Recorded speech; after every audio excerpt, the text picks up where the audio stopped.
නුවර හන්තාන කඳුවැටිය පාමුල පිහිටි පැරණි වලව්වක් අලුත් වැඩියා කරන්න මීගමුව පැත්තේ ඉඳන් නිමල් සහ සුනිල් කියන මේසන් බාස්ලා දෙන්න ආවා. මේ වලව්ව අවුරුදු ගානකින් මිනිස් වාසයක් නැති වල් වැදුණු තැනක්. වලව්ව මැද ලොකු මැද මිදුලක් තිබුණා. ඒකේ කොනක පරණ වී කුස්සියක් සහ කුඹුරු උපකරණ දාන කාමරයක් තිබුණා.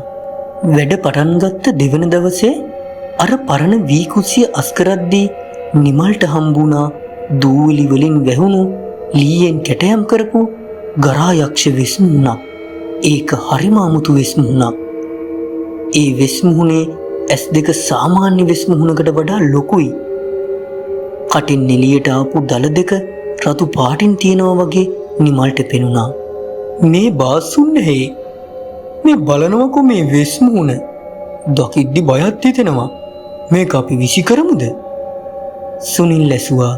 හැබැයි නිමල් ඒකේ තිබුණු කැටයම් වලට ආස හිතිලා ඒක පිරිසිදු කරලා Taman නිදාගන්න කාමරේ බිත්තිය එල්ලුවා. ඉදා රෑ නුවරට හොඳටම වැස්ස. මහරෑ 12ට විතර නිමල්ට ඇසුණා වලව්වේ මැද මිදුලේ කවුරු හරි නටනවා වගේ සද්දයක්. ගෙජ්ජි සද්දයක්, ගීරි සද්දයක් එක්ක බර අඩි තියෙන සද්දයක් ඇසුණා. නිමල් හිතුවේ ඒ සුනිල් කියලා. හැබැයි එයා බලද්දී සුනිල් හොඳටම නිදි. නිමල් ටෝච් එකක් තරම් වලව්වේ මැද මිදුලට ගියා. ටෝච් එළියේ වැදුණු ගමන්ම එයා දැක්කා කළු පාටට අඩි 7ක් විතර උස බඩ ලොකු රූපයක්.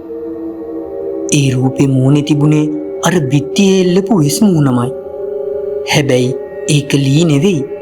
පන තියෙන මස් පිඩු වගේ හෙල්ලෙනවා. ඒ රූපේ අත් දෙකේ තිබුණු දිග නියපොතු වලින් මැද මිදුලේ තිබුණු කොහොඹ ගහේ පොතු හූරනවා එයා දැක්කා. ගරා යකා එක පාරටම පස්ස හැරිලා නිමල් දිහා බලලා බියකරු හිනාවක් දැම්මා. ඒ හිනාවත් එක්ක මුළු වලව්වම හෙල්ලෙනවා වගේ නිමල්ට දැනුණා.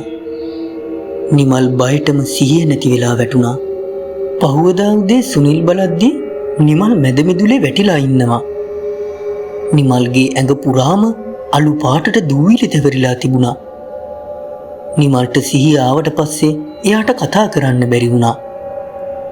එයා දිහා බලපු සුනිල් බය වුණේ නිමල්ගේ මුහුණ වෙස්මුහුණක් වගේ ගල් වෙලා තිබුණ නිසායි. වලව්වේ අයිතිකාරයෝ ගමේ පරණ වෙදෑදුරෙක් ගෙන්වලා නිමල්ට ශික්ෂාන්තයක් කළා.